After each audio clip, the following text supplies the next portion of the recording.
10월 19일 화요일 새벽 예배를 하나님 앞에 올려드리겠습니다. 출애굽기 34장 1절에서 9절입니다. 여호와께서 모세에게 이르시되 너는 돌판 둘을 처음 거가 같이 다듬어 만들라. 내가 깨뜨린 처음 판에 있던 말을 내가 그 판에 쓰리니 아침까지 준비하고 아침에 시내산에 올라와 산 꼭대기에서 내게 보이되 아무도 너와 함께 오르지 말며 온 산에 아무도 나타나지 못하게 하고 양과 소도 산 앞에서 먹지 못하게 하라. 모세가 돌판 둘을 처음 거가 같이 깎아 만들고 아침에 일찍 일어나 그 두 돌판을 손에 들고 여호와의 명령대로 시내산에 올라가니 여호와께서 구름 가운데에 강림하사 그와 함께 거기 서서 여호와 이름을 선포하실세. 여호와께서 그의 앞으로 지나가시며 선포하시되 여호와라 여호와라 자비롭고 은혜롭고 노하기를 더디하고 인자와 진실이 많은 하나님이라.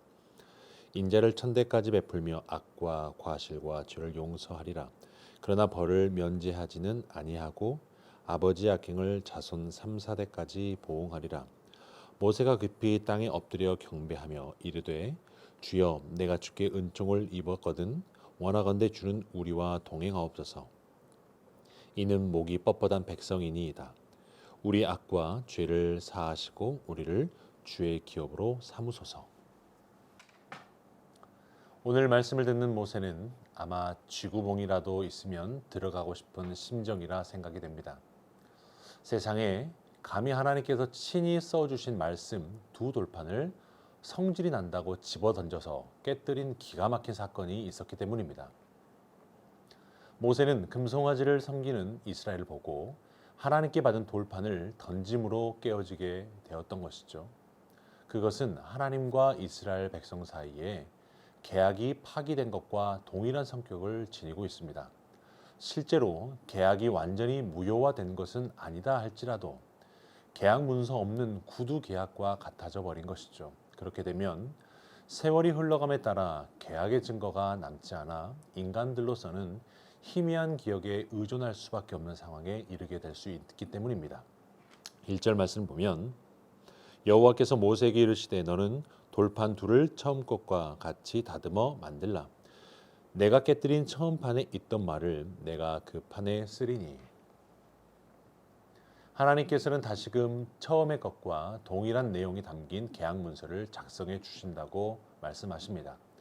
그것을 위해서 모세는 다시 시내산 정상으로 올라가야만 했죠. 이제 모세는 시내산에 오르는데 성경에 기록된 횟수만 8번째입니다. 80세가 넘는 노인이 한 세봉도 아니고 험한 시내산을 두 돌판을 어깨에 메고 오르락 내리락 하는 것은 대단히 수고로웠을 것입니다. 2절 보면 아침까지 준비하고 아침에 시내산에 올라와 산 꼭대기에서 내게 보이되. 아침까지 준비하라는 것은 밤새 내내 준비를 하고 아침에 산 꼭대기까지 올라간 것을 말합니다. 아무에게도 방해받지 않는 그 시간에 이 일에만 전념하도록 한 것이죠. 이번에도 하나님께서는 이스라엘 자손들에게 거룩한 구역인 시내산 입산 금지를 말씀합니다. 모세 홀로 올라가야 하고 아무도 산에 들어가면 안 되며 심지어 가축들도 풀을 뜯으러 접근해서는 안 되는 것이었습니다. 3절을 보면 아무도 너와 함께 오르지 말며 온 산에 아무도 나타나지 못하게 하고 양과 소도 산 앞에서 먹지 못하게 하라. 이것은 하나님의 거룩하심 때문입니다. 거룩이라는 것은 오염되지 않은 것을 의미하죠. 하나님의 거룩하심을 5절 이하에 설명하는데 나 여호와 거룩한 하나님은 이렇단다라고 하면서 5절부터 7절에서 주님은 말씀하십니다. 여호와께서 구름 가운데 강림하사 그와 함께 거기 서서 여호와 이름을 선포하실세. 여호와께서 그의 앞으로 지나시며 선포하시되 여호와라 여호와라 자비롭고 은혜롭고 노하기를 더디하고 인자와 진실이 많은 하나님이라. 인자를 천대까지 베풀며 악과 과실과 죄를 용서하리라. 그러나 벌을 면제하지는 아니하고 아버지 악행을 자손 3, 4대까지 보응하리라.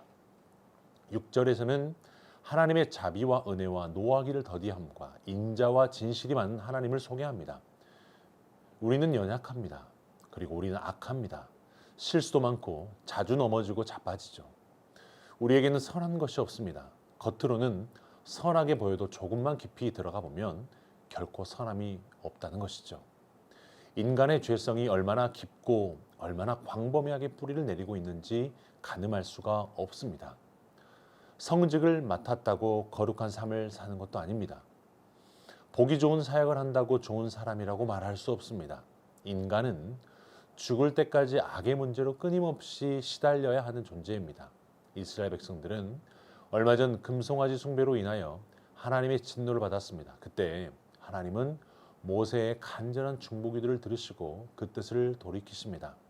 말씀하신 화와 진노를 이스라엘 백성에게 내리지는 않았습니다. 출애굽기 32장 14절에 보면 여호와께서 뜻을 돌이키사 말씀하신 화를 그 백성에게 내리지 아니하시리니, 민수기 14장에서도 10명의 정탐꾼들의 부정적인 보고를 받은 이스라엘 백성들이 차라리 우리가 애굽에서 죽었거나 이 광야에서 죽었으면 좋았을 것이라고 하며 하나님을 원망하고 그리고 그 상황을 악평합니다. 하나님은 그들이 지은 죄로 인해 진노하시고 그들을 진멸하기로 작정하셨지만 모세의 중보기도를 들으시고 그 뜻을 돌이키셨습니다. 그들의 죄를 사하시고 그들을 진멸하지 않으셨던 것이죠. 우리는 여기서 놀라운 사실을 깨달을 수 있습니다. 그것은 죄를 향한 하나님의 진노보다 죄인을 향한 하나님의 사랑이 더 크다는 사실입니다. 그렇기 때문에 하나님은 모세의 중보기도를 들으시고 그 백성들의 죄를 사하시고 그들을 진멸하지 않으셨던 것이죠. 우리 모든 인간은 죄인입니다. 죄인된 우리는 마땅히 하나님의 진노와 심판을 받아야 합니다. 그 심판은 죽음을 의미합니다. 죄의 값은 사망이기에 우리는 죽어야 하고 둘째 사망인 지옥에 던짐을 받아야 합니다. 하지만 자비롭고 은혜롭고 노하기를 더디하고 인자와 진실이 많은 하나님은 독생자 예수 그리스도를 이 세상에 보내주셨고 우리의 죄를 담당하사 십자가에 달려 죽게 하셨습니다. 하나님 아버지는 우리의 죄를 대신 짊어지시고 십자가에 달리신 자기 아들 예수 그리스도에게 진노를 쏟아부으시고 예수님이 십자가에 달려 죽으심으로 우리의 죄값을 완벽히 지불하셨습니다. 이로 인해 예수를 믿는 우리가 죄의 사함을 얻게 되었고 본질상 하나님의 진노의 자녀였던 우리가 하나님의 자녀가 되었습니다. 왜냐하면 죄를 향한 하나님의 진노보다 죄인을 향한 하나님의 사랑이 더욱 크기 때문입니다. 죄를 향한 하나님의 심판보다 죄인을 향한 하나님의 용서가 더욱더 크기 때문입니다. 성도님들, 인생을 살면서 넘어지셨습니까? 사람들이 죄를 알면 얼굴을 들고 다닐 수 없을 정도로 넘어지셨습니까? 그래서 끊임없이 사탄의 참소를 받으며 살고 있습니까? 아니면 성도님의 자녀가 넘어지셨습니까? 남편이나 아내가 넘어졌습니까? 그 일로 하나님의 진노가 시작되고 심판이 시작되었습니까? 그럴지라도 다시 십자가를 붙들고 주님 앞으로 나아가셔야 합니다. 진정으로 여러분의 죄를 고백하며 회개하셔야 합니다. 죄를 향한 진노보다 죄인을 향한 사랑이 더욱 크기 때문입니다. 이 사실을 아는 자는 땅에 엎드려 경배하며 기도할 수밖에 없는 것이죠. 8절과 9절 보면 모세가 급히 땅에 엎드려 경배하며 이르되 주여 내가 주께 은총을 입었거늘 원하건대 주는 우리와 동행하옵소서. 이는 목이 뻣뻣한 백성이니이다. 우리의 악과 죄를 사하시고 우리를 주의 기업으로 삼으소서. 주님의 은총을 입고 하나님의 자비롭고 은혜를 믿고 하나님의 신실하심과 사랑 위에 우리가 서 있음을 알기에 우리는 조금도 부족하고 그리고 못날 수도 있고 실패할 수도 있고 그럼에도 불구하고 더욱 견고한 주의 은총을 입은 자가 될 줄로 믿습니다. 주님의 은총을 입고 하나님의 자비롭고 은혜를 입고 하나님의 신실하심과 사랑 위에 우리가 서 있음을 알기에 우리는 조금 부족할 수 있고 못날 수도 있고 실패할 수도 있지만 그럼에도 불구하고 더욱 견고한 주의 은총을 입은 자가 될 줄 믿습니다. 주님의 인자와 진실하심으로 인하여 동이 서에서 먼 것 같이 우리의 죄가를 우리에게서 멀리 옮기시고 긍휼과 사랑으로 우리를 덮어주실 줄로 믿습니다. 우리 말씀 의지해서 함께 기도하겠습니다. 하나님, 우리의 신앙의 좌절과 절망 가운데 하나님의 진노 중이라도 하나님의 인자와 진실이 많은 하나님의 은혜가 있게 하옵소서. 우리의 죄보다 크신 하나님의 사랑과 진노와 심판보다 크신 하나님의 긍휼과 자비를 누리게 하여 주옵소서. 예수 그리스도의 사랑과 은혜가 우리 가족들에게도 넘치게 하옵소서. 합심하여 기도합니다.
교회를 위해서 기도할 때 새순교회가 하나님의 사랑이 가득하고 주 안에서 든든히 서가게 하옵소서.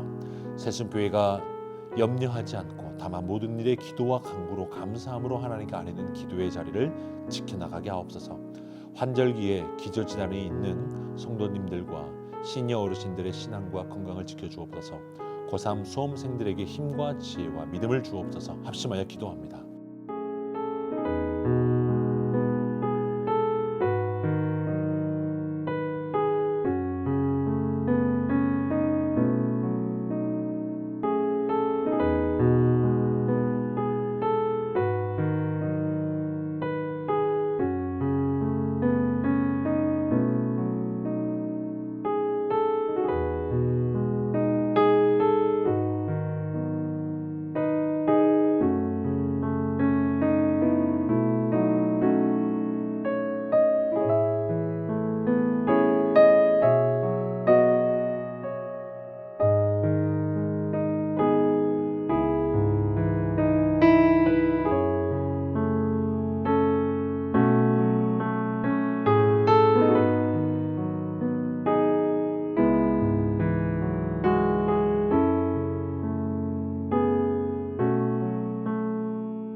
나라와 열방을 위해서 기도합니다. 하나님께서 북한과의 평화의 길을 열어주시고 평화적으로 통일의 문이 열리고 복음이 북한까지 흘러가게 하옵소서. 코로나로 신음하는 온 세계와 재난과 기후재앙 중에 있는 열방 가운데 하나님의 긍휼과 도움의 손이 머물게 하옵소서. 창조 질서를 반영하는 동성애와 동성결혼을 막아주시고 이 나라가 거룩한 나라 되게 하옵소서. 합심하여 기도합니다.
탄자니아 조병호 선교사님, 허선호 선교사님을 위해서 기도합니다. 마다미니 지역 전도와 가라투 KLPA 교회 전도 집회에 많은 영혼이 주님 앞에 돌아오게 하옵소서. ISOM 스쿨에서 현지 목사님들이 말씀으로 잘 세워지게 하옵소서. 환우들을 위해서 기도할 때 임종치 지사님, 김민혁 형제님, 김평수 지사님, 김인혜 지사님, 김영자 권사님, 김찬주 집사님, 정승우 권사님, 김봉남 권사님, 조금열 지사님, 최혁규 성도님, 정성희 사람의 어머님, 김광수 집사님, 이글태 집사님, 박문천 집사님, 그리고 여러분 주변에 있는 환우들을 위해서 합심하여 기도하겠습니다.